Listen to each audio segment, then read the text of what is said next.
Hello दोस्तों, good morning, जोहार। कैसे हैं आप सब। इससे पहले अभी तक आपने B2B news Jharkhand news channel को सब्सक्राइब और लाइक नहीं किया है तो लाइक कर दीजिए। तो चलिए बात करते हैं, आज के तमाम छोटी बड़ी खबरों पर नजर डालते हैं। रांची समेत झारखंड में सर्दी का सितम, जाने कब तक रहेगा पश्चिमी विक्षोभ का असर। महिलाओं ने फाढ़े मैया सम्मान योजना के पोस्टर सीओ ऑफिस में काटा, बवाल। बाबाधाम में पूजा के नाम पर 4 करोड़ से ज्यादा की ठगी, जाने कैसे।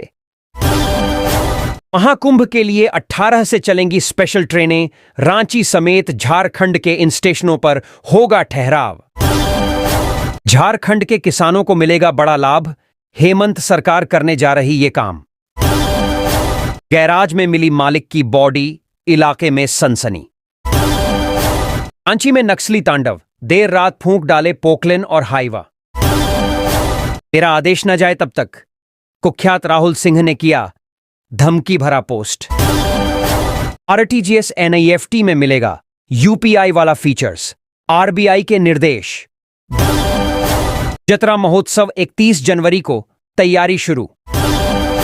झारखंड में हिंसक झड़प, अंधाधुन फायरिंग व बमबाजी, भागी पुलिस। तो ये तो थे सुर्खियां, अब खबरों को जानते हैं विस्तार से।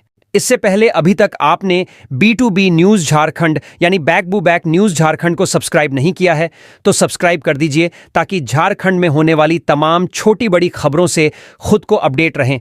तो चलिए जानते हैं आज के बड़ी खबरों को विस्तार से। रांची समेत झारखंड में सर्दी का सितम, जाने कब तक रहेगा पश्चिमी विक्षोभ का असर। रांची समेत झारखंड में सर्दी एक बार फिर से सितम ढाने वाली है। दिन भर चली ठंडी हवाओं के कारण सर्दी बढ़ी है, लोगों का जनजीवन प्रभावित हुआ है। सर्दी का आलम यह है कि लोग शाम होते ही घरों में कैद हो जा रहे हैं। मौसम विभाग के अनुसार आने वाले दिनों में न्यूनतम तापमान में और गिरावट की संभावना है, जिससे राज्य के कई हिस्सों का तापमान 10 डिग्री सेल्सियस से नीचे जा सकता है। 9 जनवरी को राज्य के उत्तरी भागों में घना कोहरा छाया रह सकता है, जबकि अन्य क्षेत्रों में सुबह के समय हल्का कोहरा दिखाई देगा, लेकिन दिन चढ़ते ही आसमान साफ हो जाएगा। रांची स्थित मौसम विज्ञान केंद्र के अनुसार राज्य में अगले 24 घंटों के दौरान न्यूनतम तापमान में 2 से 3 डिग्री की गिरावट हो सकती है। इसके बाद अगले 2 से 3 दिनों तक इसमें कोई महत्वपूर्ण बदलाव नहीं दिखेगा। इस दौरान रांची का न्यूनतम तापमान करीब 8 डिग्री सेल्सियस और अधिकतम तापमान लगभग 22 डिग्री सेल्सियस रहने की संभावना है। इन जिलों में छाया रहेगा कोहरा। मौसम विभाग के मुताबिक रांची, गुमला, खूंटी, सिमडेगा, लोहरदगा, लातेहार, पश्चिमी सिंहभूम, पूर्वी सिंहभूम, सरायकेला, रामगढ़, बोकारो और धनबाद जैसे जिलों में घना कोहरा छाया रहेगा। शहरी इलाकों में भी कोहरे के कारण विजिबिलिटी कम हो सकती है, इसलिए वाहन चालकों को सावधानी बरतने की सलाह दी गई है। पश्चिमी विक्षोभ का असर रहेगा। जारी मौसम वैज्ञानिकों का कहना है कि 12 जनवरी तक पश्चिमी विक्षोभ के प्रभाव से राहत मिलने की कोई संभावना नहीं है। सर्दी के इस बढ़ते प्रकोप से बच्चों और बुजुर्गों को खासा दिक्कत हो रही है। मौसम में बदलाव के कारण स्वास्थ्य संबंधी समस्याएं भी बढ़ सकती हैं, जिससे लोग अलर्ट रहने की सलाह दी जा रही है। बाबाधाम में पूजा के नाम पर 4 करोड़ से ज्यादा की ठगी, जाने कैसे। देवघर के बाबा बैद्यनाथ मंदिर में ऑनलाइन पूजा के नाम पर करोड़ों रुपए की ठगी का मामला सामने आया है। मिली जानकारी के अनुसार यह ठगी बाबाधाम ऑनलाइन पूजा सर्विसेज नामक फर्जी वेबसाइट बनाकर देश विदेश के हजारों श्रद्धालुओं से की जा रही थी, जिसकी शिकायत मिलने के बाद पुलिस मामले की जांच में जुट गई है। पुलिस ने वेबसाइट संचालक से पूछताछ की है।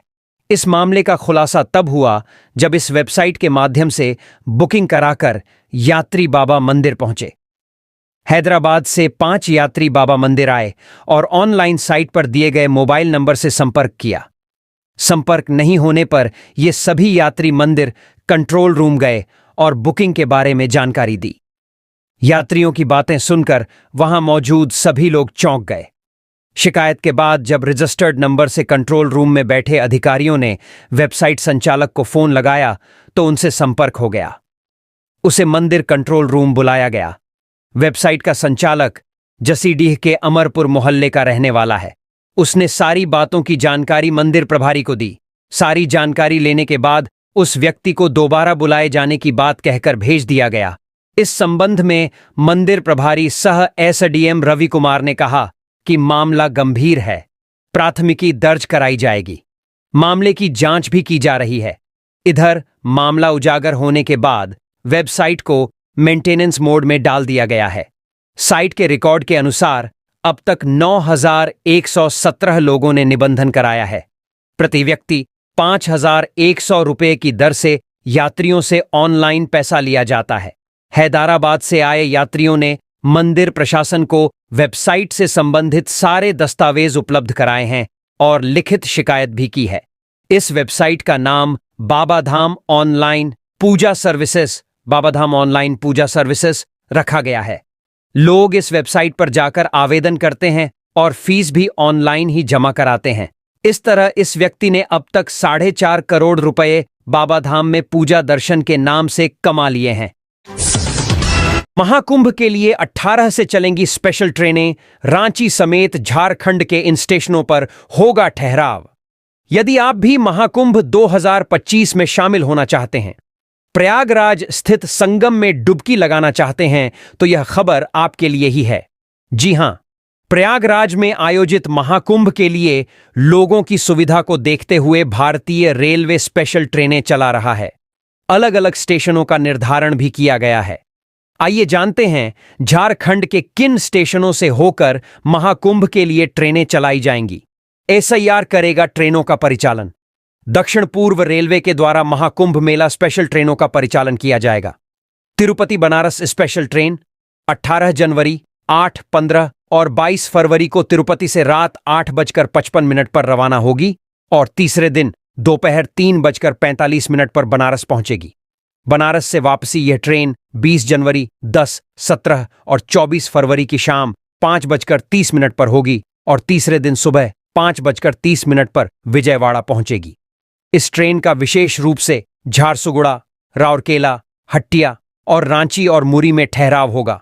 वहीं नरसापुर बनारस नरसापुर स्पेशल ट्रेन का भी परिचालन होगा। नरसापुर से यह ट्रेन 25 जनवरी, 1 फरवरी को सुबह 6 बजे रवाना होगी और तीसरे दिन दोपहर 3:45 पर बनारस पहुंचेगी। इस ट्रेन की बनारस से वापसी 27 जनवरी और 3 फरवरी की शाम 5:30 पर होगी और तीसरे दिन सुबह 5 बजे नरसापुर पहुंचेगी। इस ट्रेन का भी झारसुगुड़ा, राउरकेला, हटिया, रांची और मुरी में ठहराव होगा। झारखंड के किसानों को मिलेगा बड़ा लाभ। हेमंत सरकार करने जा रही ये काम। झारखंड की हेमंत सरकार किसानों को बड़ी राहत देने की तैयारी में है। झारखंड के कृषि विभाग द्वारा सब्जियों और वन उपज जैसे महुआ का न्यूनतम समर्थन मूल्य एमएसपी तय करने की योजना है। कृषि मंत्री शिल्पी नेहा तिर्की ने इस बारे में जानकारी दी और बताया कि विभागीय समीक्षा बैठक के दौरान इस पर चर्चा की गई। मंत्री शिल्पी नेहा तिर्की ने कहा कि वन उपज को एमएसपी के दायरे में लाने की पहल से किसानों को लाभ होगा। समीक्षा बैठक के दौरान मंत्री ने विभाग के योजनाओं की स्थिति पर भी चर्चा की। खास तौर पर वीएलडब्ल्यू गांव लेवल वर्कर के काम को लेकर उन्होंने नाराजगी जताई। उन्होंने कहा कि वीएलडब्ल्यू को कृषि विभाग की योजनाओं के तहत काम करना चाहिए, न कि वे अन्य योजनाओं जैसे आवास योजना और मनरेगा में ज्यादा समय दें। इसके अलावा मंत्री शिल्पी नेहा तिर्की ने घोषणा की कि वीएलडब्ल्यू के लिए जल्द ही राज्य स्तरीय सेमिनार आयोजित किया जाएगा, जिसमें उनकी जिम्मेदारियां स्पष्ट की जाएंगी। बीज के मामले में आत्मनिर्भर बनेंगे किसान। बैठक में यह भी सामने आया कि कृषि विभाग की योजनाएं जरूरतमंद किसानों तक सही तरीके से नहीं पहुंच रही हैं। मांडर और चान्हों में सिंचाई के लिए एक भी आवेदन न आना हैरान करने वाली बात है। मंत्री ने कहा कि विभाग की योजनाओं को किसानों तक पहुंचाने के लिए अधिक प्रयास किए जाएंगे। इसके अलावा मंत्री शिल्पी नेहा तिर्की ने बीज ग्राम योजना के बारे में भी बात की। उन्होंने कहा कि पहले इस योजना को लेकर कुछ समस्याएं आई थीं, लेकिन अब इसे सफल बनाने के लिए नए उपायों पर काम किया जा रहा है। इसके तहत सरकार किसानों को बीज के क्षेत्र में आत्मनिर्भर बनाने की दिशा में कदम बढ़ाएगी। गैराज में मिली मालिक की बॉडी, इलाके में सनसनी। गुमला जिले के शहरी क्षेत्र पटेल चौक बस पड़ाव रोड स्थित एक गैराज में मालिक का शव मिलने से इलाके में सनसनी फैल गई है। मृतक की पहचान 60 वर्षीय दिलीप सिंह सचदेव के रूप में हुई है। बताया गया कि दिलीप सिंह सचदेव मकान के ग्राउंड फ्लोर में गैराज चलाते थे, लेकिन पिछले 4-5 दिनों से उनकी गैराज बंद थी। शव से दुर्गंध आने पर लोगों को मौत की जानकारी हुई। बताया जाता है कि मृतक दिलीप का उनकी पत्नी और बेटे से झगड़ा हुआ था, जिसके बाद करीब 1 वर्ष से पूरा परिवार टाटा में शिफ्ट हो गया है। मौत कैसे हुई है, इसका खुलासा नहीं हुआ है। हालांकि मृतक के शव के पास खून के धब्बे भी देखे गए हैं। सूचना पर मृतक के परिजन टाटा से गुमला के लिए रवाना हो गए हैं। पूरा घर अंदर से बंद है, जिस कारण पुलिस अंदर नहीं घुस पाई है। परिवार के आने के बाद पुलिस अंदर जाकर शव बरामद करेगी। रांची में नक्सली तांडव, देर रात फूंक डाले पोकलेन और हाईवा। राजधानी रांची में नक्सलियों ने एक बड़े कांड को अंजाम दिया है। देर रात ओरमांझी थाना क्षेत्र में संचालित एक क्रशर कंपनी में नक्सलियों ने काफी उत्पात मचाया। वहां काम कर रहे स्टाफ के साथ मारपीट के अलावा वाहनों को भी आग के हवाले कर दिया। जानकारी के अनुसार ओरमांझी थाना क्षेत्र अंतर्गत ग्राम गुंजा में NIPL कंपनी के क्रशर में देर रात नक्सलियों ने तांडव किया। हथियारों से लैस दर्जन भर नक्सली क्रशर कंपनी में रात करीब 11:30 बजे पहुंचे। यहां काम कर रहे कर्मचारियों के साथ मारपीट की। वहीं जाते जाते एक हाईवा और पोकलेन मशीन को भी आग के हवाले कर दिया। कर्मचारियों की माने तो सभी नक्सली हथियारों से लैस थे। चर्चा है कि लेवी को लेकर वारदात को अंजाम दिया गया। वहीं इस वारदात की सूचना मिलने के बाद पुलिस मौके पर पहुंचकर मामले की जांच शुरू कर दी है। इस घटना को अंजाम TPC उग्रवादियों ने दिया या फिर किसी अन्य आपराधिक संगठनों ने, इसकी तफ्तीश में रांची पुलिस जुट गई है। मेरा आदेश न जाए तब तक, कुख्यात राहुल सिंह ने किया धमकी भरा पोस्ट। मैं राहुल सिंह कुडू से उदयपुर तक 4 लेन में काम करने वाले वर्ककर्मी सबको मेरे तरफ से जोहार। जब तक मेरा आदेश न जाए तब तक आप कोई कार्य नहीं करेंगे।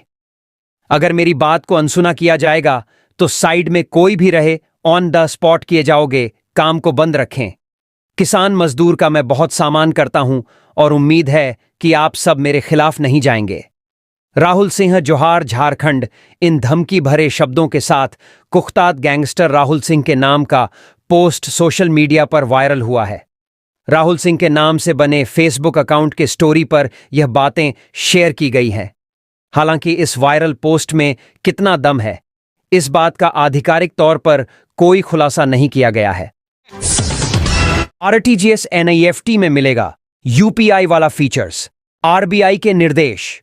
बैंकों में real time gross settlement RTGS और national electronic fund transfer NIFT जैसे सिस्टम में अब तक लाभार्थी के अकाउंट का नाम वेरीफाई करने की कोई व्यवस्था नहीं थी। इसके चलते उनके अकाउंट में केवल अकाउंट नंबर और IFSC कोड के आधार पर पैसे भेजे जाते थे। ऐसे में हमेशा गलत अकाउंट में पैसे ट्रांसफर होने की आशंका बनी रहती थी। मिल जानकारी के अनुसार reserve bank of India RBI अब वेरिफिकेशन की सुविधा लेकर आई रही है, जिससे लाखों ग्राहकों को लाभ होगा। RBI इस समस्या को सुलझाने के लिए बैंक कस्टमर्स को RTGS और NEFT के माध्यम से पैसे भेजने से पहले राशि भेजने वाले को लाभार्थी का अकाउंट नेम वेरीफाई करने की सुविधा देना जा रहा है। यह कदम डिजिटल बैंकिंग को अधिक सुरक्षित और पारदर्शी बनाएगा। साथ ही इससे धोखाधड़ी के मामलों को रोकने में भी मदद मिलेगी। RBI ने सभी बैंकों को निर्देश दिया है कि वे 1 अप्रैल 2025 तक इस सर्विस लागू करें। RBI ने यह भी स्पष्ट किया कि यह सुविधा ग्राहकों के लिए फ्री होगी और इसे लागू करते समय बैंकों को डेटा प्राइवेसी कानूनों का पालन करना होगा। कैसे काम करेगा फीचर? जब आप प्राप्तकर्ता का अकाउंट नंबर और IFSC दर्ज करेंगे तो सिस्टम खाताधारक का नाम डिस्प्ले करेगा। पैसे ट्रांसफर करने वाले लेन देन पूरा करने से पहले इसकी पुष्टि कर सकेगा कि यह सही है या नहीं। यह सुविधा इंटरनेट बैंकिंग, मोबाइल ऐप और यहां तक कि बैंक शाखाओं में भी व्यक्तिगत लेन देन के लिए उपलब्ध होगी। UPI में पहले से उपलब्ध है यह सुविधा। इस सर्विस का इस्तेमाल करने के लिए ग्राहकों से कोई अतिरिक्त शुल्क नहीं लिया जाएगा। ग्राहक इस सर्विस को फ्री में इस्तेमाल कर सकेंगे। गौरतलब है कि यह सुविधा पहले से यूनिफाइड पेमेंट्स इंटरफेस यूपीआई और इमीडिएट पेमेंट सर्विस आईपीएस में उपलब्ध है। क्या है आरटीजीएस और एनईएफटी? आरटीजीएस ज्यादा अमाउंट के तेज लेन देन के लिए इस्तेमाल की जाने वाला सिस्टम है। यह सिस्टम रियल टाइम में काम करता है। इसके जरिए ग्राहक चंद सेकंड में 2 लाख रुपए या उससे अधिक की राशि ट्रांसफर कर सकते हैं। वहीं एनईएफटी छोटे और मध्यम साइज के लेन देन के लिए उपयुक्त होता है। यह सिस्टम बैच प्रोसेसिंग के आधार पर काम करता है और इसमें कोई न्यूनतम राशि की सीमा नहीं होती। जतरा महोत्सव 31 जनवरी को तैयारी शुरू। राष्ट्रीय जतरा केंद्रीय समिति की ओर से राष्ट्रीय जतरा महोत्सव की तैयारी शुरू कर दी गई है। यह महोत्सव का उद्देश्य भारत की सांस्कृतिक धरोहर, परंपराओं और जनजातीय समुदायों की अद्वितीय पहचान को प्रोत्साहन देना है। समिति की महासचिव नीलम बिरूली ने बताया कि जतरा महोत्सव मोरहाबादी में 31 जनवरी को होगा। इसकी तैयारियों को लेकर गुरुवार को एक बैठक हुई। इस बैठक में आयोजन के विभिन्न पहलुओं पर विस्तार से चर्चा की गई। इसका मुख्य आकर्षण विभिन्न राज्यों के पारंपरिक नृत्य, संगीत, हस्तशिल्प प्रदर्शनियां और क्षेत्रीय व्यंजन होंगे। उन्होंने बताया कि कार्यक्रम को सफल बनाने के लिए शीतल तिर्की, माला कुजूर, अमित तिर्की, हरीश मुंडा, बादल मुंडा, दीपक तिर्की, विशाल मुंडा, आशीष मुंडा, दीपराज बेदिया, महावीर मुंडा, मानसिंह मुंडा, शनि मुंडा, राम मुंडा, सोनू मुंडा, हेमंत मुंडा, रमेश मुंडा सहित अन्य जुटे हुए हैं। झारखंड में हिंसक झड़प, अंधाधुन फायरिंग व बमबाजी, भागी पुलिस। झारखंड के धनबाद जिले से बड़ी खबर है, जहां मधुबन और धर्माबांध थाना क्षेत्र के बीसीसीएल खरखरी कोलियरी अंतर्गत जंगल में हिंसक झड़प में एक युवक की जान चली गई। वहीं इस झड़प के दौरान हुई गोलीबारी व बमबाजी से पूरा इलाका थर्रा उठा। दसों लोग जख्मी हुई हैं। कई बाइक आग के हवाले कर दी गई। इस हिंसक झड़प की वजह एक निजी कंपनी हिलटॉप की बाउंड्री निर्माण को बताया जा रहा है। युवक की गई जान, दर्जन भर लोग जख्मी, स्थिति इतनी भयावह हो गई कि जंगल में तैनात पुलिसकर्मी भी जान बचाकर भाग गए। बाद में बाघमारा अनुमंडल के कई थानों की पुलिस फोर्स मौके पर पहुंची और सायरन बजाते हुए जंगल में दाखिल हुई, जहां उन्होंने जलती हुई मोटरसाइकिलों और हुए नुकसान का मंजर देखा। हिंसा के दौरान 1 दर्जन से ज्यादा मोटरसाइकिलों को जला दिया गया। बताया गया कि यह विवाद पिछले 1 महीने से चल रहा था, जब एक पक्ष ने कंपनी की बाउंड्री निर्माण का विरोध किया था। वहीं दूसरा पक्ष कंपनी के समर्थन में था। वहीं पहला पक्ष हिस्सेदारी न मिलने के कारण नाराज था। इस तनाव के बावजूद बुधवार से निर्माण कार्य फिर से शुरू हुआ, जिस पर विरोध जताते हुए दूसरा पक्ष बाबूडीह बस्ती और आसपास के गांवों से दर्जनों युवकों के साथ खरखरी जंगल पहुंच गया और फिर झड़प ने हिंसक रूप ले लिया। झारखंड में हिंसक झड़प, अंधाधुन फायरिंग व बमबाजी, भागी पुलिस। झारखंड के धनबाद जिले से बड़ी खबर है, जहां मधुबन और धर्माबांध थाना क्षेत्र के बीसीसीएल खरखरी कोलियरी अंतर्गत जंगल में हिंसक झड़प में एक युवक की जान चली गई। वहीं इस झड़प के दौरान हुई गोलीबारी व बमबाजी से पूरा इलाका थर्रा उठा। दसों लोग जख्मी हुई हैं। कई बाइक आग के हवाले कर दी गई। इस हिंसक झड़प की वजह एक निजी कंपनी हिलटॉप की बाउंड्री निर्माण को बताया जा रहा है। युवक की गई जान, दर्जन भर लोग जख्मी, स्थिति इतनी भयावह हो गई कि जंगल में तैनात पुलिसकर्मी भी जान बचाकर भाग गए। बाद में बाघमारा अनुमंडल के कई थानों की पुलिस फोर्स मौके पर पहुंची और सायरन बजाते हुए जंगल में दाखिल हुई, जहां उन्होंने जलती हुई मोटरसाइकिलों और हुए नुकसान का मंजर देखा। हिंसा के दौरान 1 दर्जन से ज्यादा मोटरसाइकिलों को जला दिया गया। बताया गया कि यह विवाद पिछले 1 महीने से चल रहा था, जब एक पक्ष ने कंपनी की बाउंड्री निर्माण का विरोध किया था। वहीं दूसरा पक्ष कंपनी के समर्थन में था। वहीं पहला पक्ष हिस्सेदारी न मिलने के कारण नाराज था।